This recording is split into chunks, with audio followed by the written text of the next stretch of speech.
This video was brought to you by Greenman Gaming. Click the link below to see some amazing deals on some incredible games, and every purchase goes towards supporting the channel. Trophy hunting and achievement hunting is a very fun hobby. You know, I do it from time to time. I don't do it very often, you know, I have to be really involved and really obsessed with a game to go out of my way to 100% it. For example, The Evil Within. Yeah, I'm mentioning The Evil Within again, take a shot. But yeah, that game, I was obsessed with it from the beginning, and over the course of a few years, I 100%ed it. And there are many other examples like that I've gone out of my way to 100%. But there are a lot of games where I've wanted to 100% them, but I've looked at the achievement list and there are certain achievement types that those games have that make me just instantly lose all interest in 100%ing them. And I wanted to talk about them today. The worst achievement types in games, at least in my opinion. And the first one I want to talk about is New Game Plus achievements. Now, New Game Plus is a good feature. Almost every game should have New Game Plus from the get-go of the game launching, really,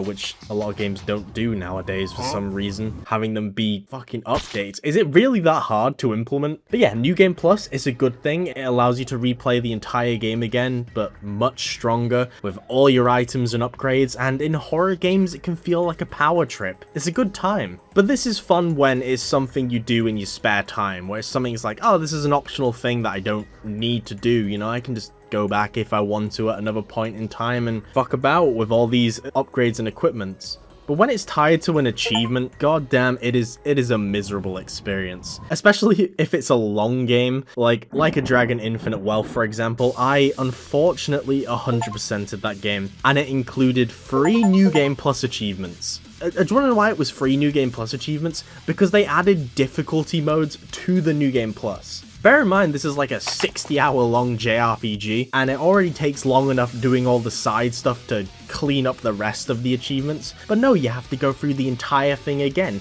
and one of them includes beating it on Ultimate Difficulty, which has all the enemies significantly higher level than you, which means you need to grind before even starting New Game Plus. Oh, and let's not forget they made New Game Plus a DLC. RGG, man, you make some stupid fucking decisions. Another example of the New Game Plus achievement that I've talked about quite a lot is the Spider-Man games. Now, on PlayStation, you don't actually have to do this to get the platinum, apart from Miles Morales, and in that game it's not that bad because it's like 5 hours long. The problem lies in Spider-Man 1 and 2 because they're pretty long open world games, and in the first one you have to do it on the Ultimate Difficulty. Again, there's an extra difficulty mode. This is a problem with Steam. Steam needs to separate DLC and update achievements from main game achievements. We wouldn't have this problem in games like Spider-Man if that was a thing. But yeah, New Game Plus achievements, I just think they're a slog to go through, and I hate them. Now, the next worst achievement type is Perma Death achievements, and that is just because these are the most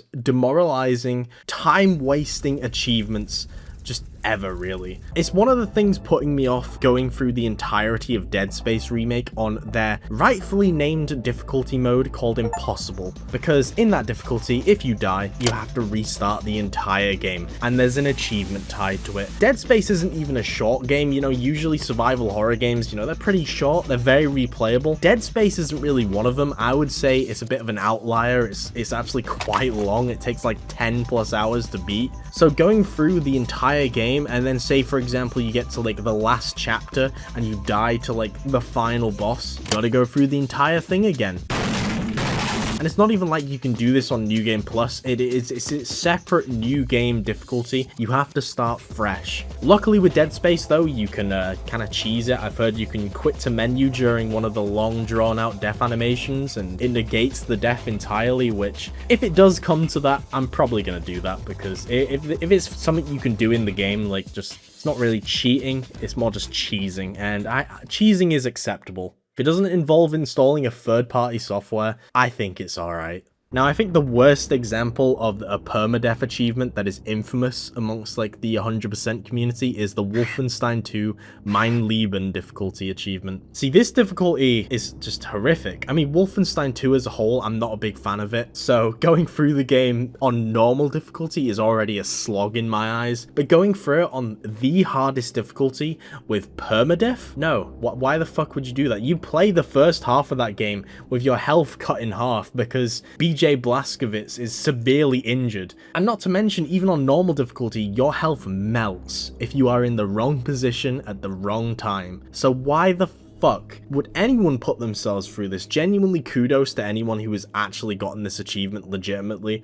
I don't know what's wrong with you. You're insane. I'm never gonna do it myself because just fuck that. Now the next worst achievement type is unstackable difficulty achievements. There's nothing worse than beating a game on the hardest difficulty from the get-go, finishing it and seeing only one achievement pop up, and that is for just beating it on that difficulty. Because usually in a lot of games when you beat a difficulty, you get the ones below it because the developers realize that going through the game again on an easier difficulty is just kind of boring as hell, because you adapt to that harder difficulty, you know, you become skilled at the game, so when you go through it on like easy or normal, it's just a walk in the park and it's just downright boring. But a lot of games don't realize this, specifically action games. I'm looking at Ninja Gaiden here. Ninja Gaiden is one of the worst offenders when it comes to this, because why?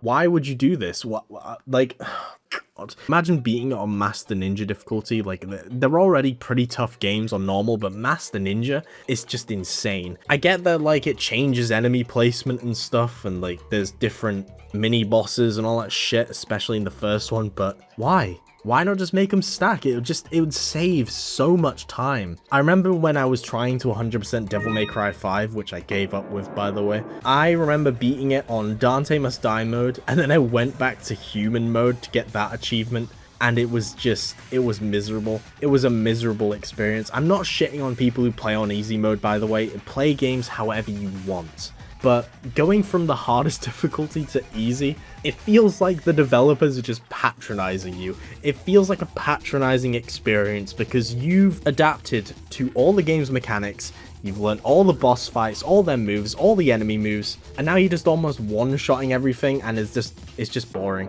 Now the last worst achievement type is gimmick achievements. Now this one is a bit of a double-edged sword because I think there are a lot of really good gimmick achievement types, like for example carrying the gnome in the Half-Life games. I think that's a really fun challenge run. It makes you have to rethink a lot of combat scenarios where you place the little gnome down and all that stuff. Good. It's good. But there are a lot of gimmick achievements where it's like, alright, you added this as a joke and it's physically impossible to get, so why did you add it? Like for example, Gary's mod, the achievement where you have to meet Gary himself. Do you think Gary plays Gary's mod anymore? Do you think he's playing Dark RP or FNAF roleplay? Do you think he's playing any of that shit on Gary's mod right now? No. So how the hell do you get this achievement? What? I mean, I don't know many people who want 100% Gary's mod, but like, why? Why have this? Hello!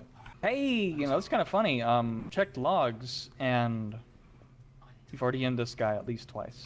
Yeah, first time was because they hit me with a car. The second time, they were trying to RDM my mate. It's not RDM, they stole my vehicle, so I'm allowed to kill them while they're... No, they didn't steal your vehicle, they found your vehicle. There's a difference. You mean after you RDM me? So I did not RDM you. You did. I apologized after hitting you. I was gonna go get you something to eat, and you shot me in the back of the head. You damaged me mentally when you hit me. Please don't ban me. I love FNAF roleplay. Like, right, because all your warrants are from today, you're probably gonna get banned. No, please don't ban me. Proxidus, please don't. Jesus Look, Christ. I already know you don't care. Come on. No, I do care. I love FNAF roleplay, please. Do you? Yeah, I love this server. Please don't ban me. Alright, just give them a ban for RDM. You No. already know what to do. No! Please, I'm begging. I will donate $5 to the donation thing. Dude, I'm gonna have to report you to the IRS. No! And there's also like the Stanley Parable where it's like, don't play the game for 5 years, which I actually did get legitimately because I think someone bought me Stanley Parable and I played through it for like a bit and I was like, yeah, this is alright, and then I just uninstalled it, and it wasn't too long ago where I realized I hadn't played it for 5 years, so I booted it back up and I got the don't play it for 5 years achievement. But why add achievements promoting people to not play your game for that long? It's just pointless. It's a waste of time. Ultimately, it's a waste of time, and that's why gimmick achievements are bad. When they're virtually impossible to get, or they're just a waste of time and are completely pointless. But yeah, those are the worst achievement types in games, in my opinion. Those are the ones that prevent me from 100%ing a game if I see them on the list of achievements or trophies. Let me know in the comments some of the worst achievement types for you, because I can imagine there's a bunch that I haven't even thought of, because this is a pretty frustrating hobby to deal with sometimes, I can't lie. Now, if you're looking for some games to 100% or add to your backlog, Green Man Gaming is the place to go. This is an incredible storefront that I talk about so much on this channel. They're actually good friends with this channel. They support me, and I would love for you guys to support them back. I mean, I buy a lot of games from them all the time. They do incredible discounts on a lot of really good games. They have almost every single game you would find on Steam on there, and sometimes they do sales lower than Steam, so you're getting quite a lot of good bargains there. Check out Green Man Gaming, there'll be a link below, and with that, I'm going to end the video here. And on the screen, you're going to see my Patreon supporters. Now, usually I would read their names out, but I realized that I've got so many supporters now that it's taking up a lot of time at the end of the video. And I think a lot of people just tune out by that point, and I don't want to alienate people. But yeah, those are my Patreon supporters. A huge thank you to them. They're incredible people. And also my channel members. Now, this is where there are so many. There's too many to read out. It takes me too long to read out all your names, but you're all incredible people. I am so thankful that you support me and you support this channel and you just make all of this possible for me. And yeah, even though I'm going to stop reading your names out, I hope you all know that I really appreciate it. But yeah, thank you all so much for watching. Thank you all so much for supporting me, and I will see you all in the next video.